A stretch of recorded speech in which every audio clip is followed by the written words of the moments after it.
Welcome to view point.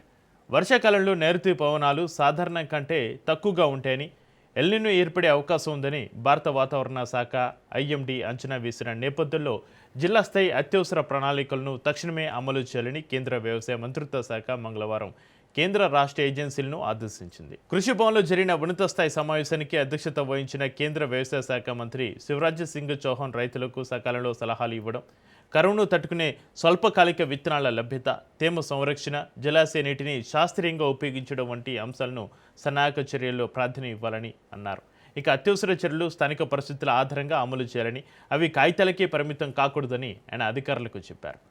2 నుంచి 4 వారాల పాటు వర్షం కురవకపోతే తిరిగి విత్తనాలు నాటడం, ప్రాణరక్షక నీటిపారుదల, ప్రత్యామ్నాయ పంటల కోసం స్పష్టమైన వ్యూహాలను సిద్ధం చేసుకోవాలని చౌహాన్ రాష్ట్రాలను కోరినట్లుగా ఒక అధికారిక ప్రకటన తెలిపింది. రైతులకు త్వరితగతిన చేరువయ్యేందుకు డిజిటల్ కాల్ సెంటర్ సలహాలను ప్రభుత్వం బలోపేతం చేస్తుందని, రాష్ట్రాల స్పందన బలహీనంగా ఉన్న చోట కేంద్ర మద్దతును అందిస్తుందని ఆయన తెలిపారు.